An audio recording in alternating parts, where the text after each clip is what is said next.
Yo, this Jonathan Majors case is crazy. I said months ago, this sounded like the movie Obsessed with Beyonce and Idris Elba. What up, y'all? Tina here. We got some new details about the case surrounding Jonathan Majors. In this video, I'm going to talk about some of the new findings in this case. Now, I want to set the right expectation that all of this information is coming from his team, from his lawyer. The prosecution has yet to speak out about what's going on with this situation. But this information is interesting. So, quick recap of the story. Now, this is the point of view of the story from the victim's side, all right? Jonathan is in his phone in either the taxi or the Uber, and his girlfriend, Grace, sees a text message. She reaches for the phone, tries to get it. He pushes her back, moves her out of the way. She eventually does get the phone. Now, here's allegedly where the abuse took place. She now has the phone in her hand. She told police that he went, pried the phone out of her hand, and while doing that, he broke her finger.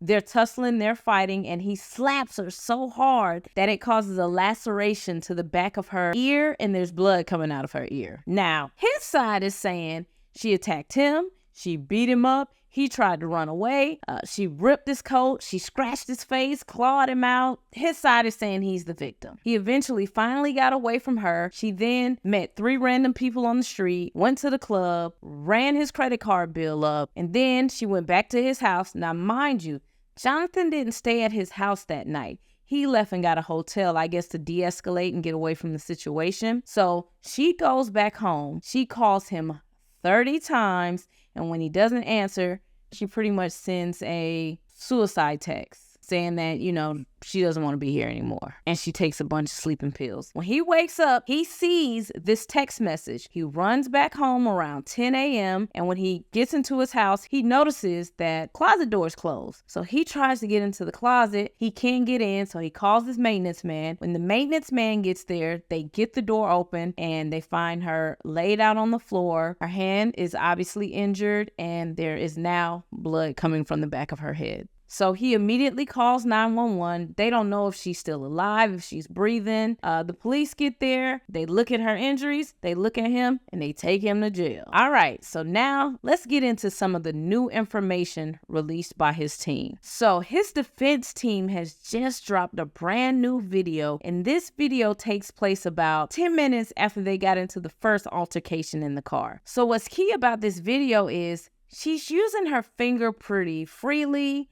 She's holding her coat, she's tying her hair up. It also shows that she's not really holding her head or mentioning to the people that he hit me, my head hurts, oh my gosh, look at this blood. We don't see any of that in this video. So they're zooming in, finger looks uninjured, not really no blood behind the ear. We don't see any blood running down or anything like that.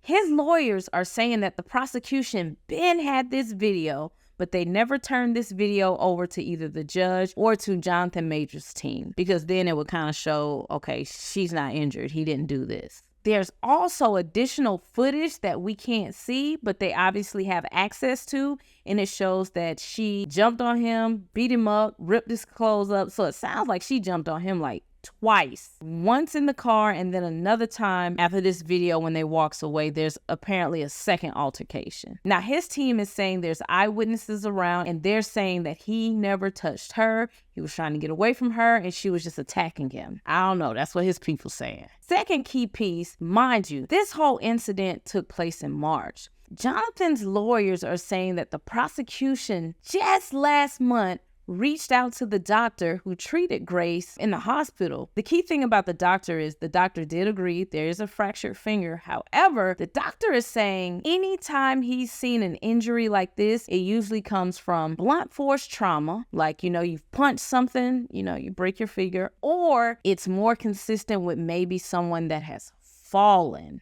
And this kind of ties back into the original details of the story with him finding her passed out in the closet. Maybe she fell on the finger, or maybe she punched a wall because she was so upset.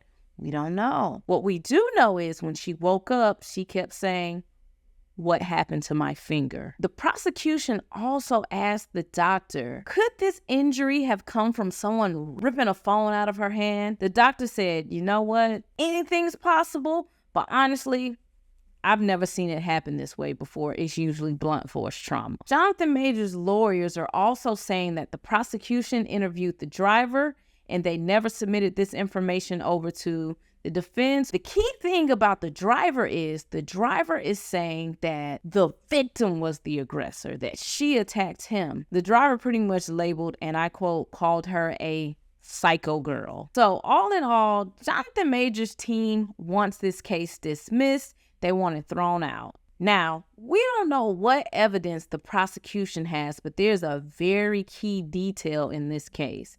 The victim, she doesn't live in the U.S. She lives in the U.K. She's from London. And I think they're going to have a hard time getting her back to the U.S. to testify. 2 reasons. Most victims don't want to face their accuser, or if she did lie on him, she probably doesn't want to sit in a court of law and admit to that lie. Another thing is, since she jumped on him, he eventually pressed charges against her.